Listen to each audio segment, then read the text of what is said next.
রব চান আমার পছন্দের গোলাম 60 থেকে 70 বছরের সংক্ষিপ্ত দুনিয়ার সফরে আমাকে পাওয়ার জন্য কত না তার কোরবানি, আমাকে পাওয়ার জন্য কত না তার অস্থিরতা, কত না তার পেরেশানি, কত না তার টেনশন।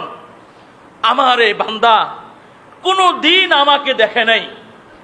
দিদারে এলাহির জন্য আমার বান্দা আমার সামনে দাঁড়াবে, যখন দাঁড়াবে আমার এই ইমানদার গোলামের শরীরে যেন কোনো নাজাসাত না থাকে। তাই রব দয়া আর মায়া করে আমার আর আপনার উপরে বিপদ আপদের পরীক্ষায় নিক্ষিপ্ত করে আমার আর আপনার জিন্দেগির তামাম গুনাহগুলো রব মাফ করে দেন। সুনানে তিরমিজির 2398 নম্বর হাদিস। ওয়ান মুসআব ইবনে সাদিন আন আবিহি কল কুলতু ইয়া রাসূলুল্লাহ।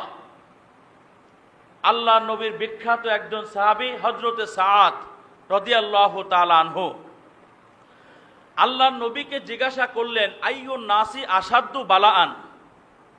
ওগো আল্লাহর নবী, মানুষের মধ্যে কার বিপদ আপদের পরীক্ষা সবচেয়ে কঠিন হয়?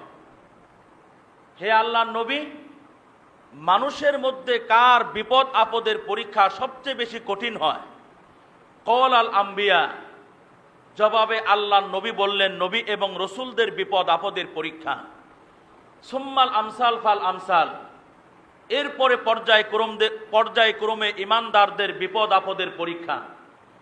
ইবতালার রজুলু আলা হাসাবি দীনিহি ফাইন কানা ফি দীনিহি সুলবান ইস্তাদ্দা বালাউহু ওয়াইন কানা ফি দীনিহি রিক্কাতান উবতুলিয়া আলা কদরি দীনিহি।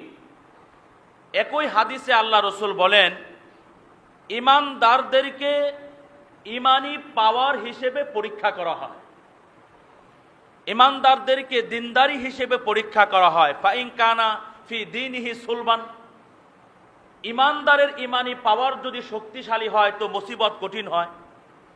ওয়াইন কানা ফি দীনিহি রিক্কাতান, আর ইমানদারদের ইমানি পাওয়ার যদি আমার মতো দুর্বল হয়, উবতুলিয়া আলা কদরি দীনিহি, তাহলে দুর্বল ইমানদার হিসেবে পরীক্ষা করা হয়। ফামা ইয়াবরাহুল বালাউ বিল আবদি হাত্তা ইয়াতরুকাহু ইয়ামশি আলাল আরদি ওয়া মা আলাইহি খতিয়া। আল্লাহর রসুল বলেন, এই যে আল্লাহ তাআলা তার পছন্দের গোলামদের উপরে মুতাওয়ালিয়ান একটার পর একটা কঠিন বিপদ আপদের পরীক্ষা আল্লাহ তাআলা নিয়ে থাকেন। পরীক্ষা নিতে নিতে